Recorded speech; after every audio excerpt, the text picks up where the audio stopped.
கடைக்கு எத்தனையோ கஸ்டமர் வருவாங்க போவாங்க. வர்ற கஸ்டமர் வேலை பார்க்குற வரைக்கும் அவங்க மொபைலில் யூடியூப் சேனலில் யூடியூப்பில் என்ன இருக்குது ஏது இருக்குன்னு பார்க்கத்தான் செய்வாங்க. அவங்க பார்க்குறதெல்லாம் நான் பார்க்குறதா அர்த்தம் ஆகி விடாது. பார்க்காதையும் நான் சொல்ல முடியுமா? அவங்க மொபைலில் அவங்க காசு போட்டு வாங்கின மொபைலில் இந்த யூடியூப் சேனலில் பார்க்காதீங்க, அதை பார்க்காதீங்க, இதை பார்க்காதீங்கன்னு நான் கட்டளை இட முடியுமா ஒவ்வொரு மனிதனுக்கும்? வர்ற கஸ்டமர் கடைக்கு வர்றவங்க நான் வேலை பார்த்துக்கிட்டு இருப்பேன். அவங்க மொபைலில் அவங்க யூடியூப் சேனலில் பார்ப்பாங்க, அவங்க யூடியூப்பை பார்ப்பாங்க.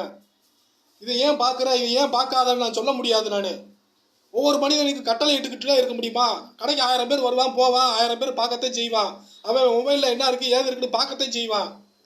இப்போ நான் பார்த்தாலே தவறு. நான் பார்க்குற நானே பார்த்தாலும் அப்படி தவறு கிடையாது. அதில் என்ன தவறு இருக்குது?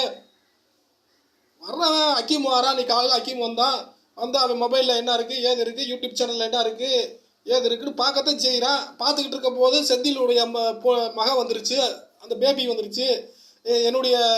உங்கள் மொபைலில் இருந்து என்னுடைய யூடியூப் சேனலை எடுத்து என்னுடைய டான்ஸுக்கு லைக் போடுங்கங்குது. அவன் போடத்தான் செஞ்சான். பார்த்து இதுக்கு நான் பார்த்ததே அர்த்தமா? நான் அங்கிட்ட உட்காந்து வேலை பார்த்துக்கிட்டு இருக்கேன். இவங்க என்ன செய்கிறான் ஏன் செய்கிறான் நான் பார்த்துக்கிட்டு அப்படியே பார்த்தாலும் நான் எதுவும் சொல்ல முடியாது. அவங்க மொபைலில் அவங்க பார்க்குறாங்க. நண்பனாக இருந்து நான் என்ன சொல்ல முடியும்? யூடியூப் சேனலில் பார்க்காத எதையும் பார்க்காத, யூடியூப்பை எதையும் பார்க்காத நான் சொல்ல முடியுமா?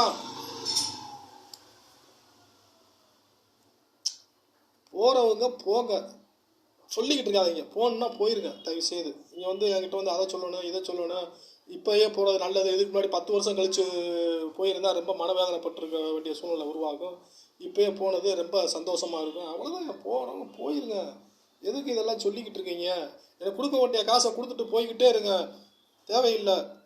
உங்களுக்கு வேலை பார்த்துருக்கேன், எனக்கு பணத்தை கொடுத்துட்டு நீங்கள் யாரையும் திருமணம் முடிச்சுக்கோங்க. இருக்கப்பட்டவங்களும் 1000 பேர் திருமணம் முடிக்கலாம், இல்லாதவங்கெல்லாம் யாரையும் முடிக்க முடியாது.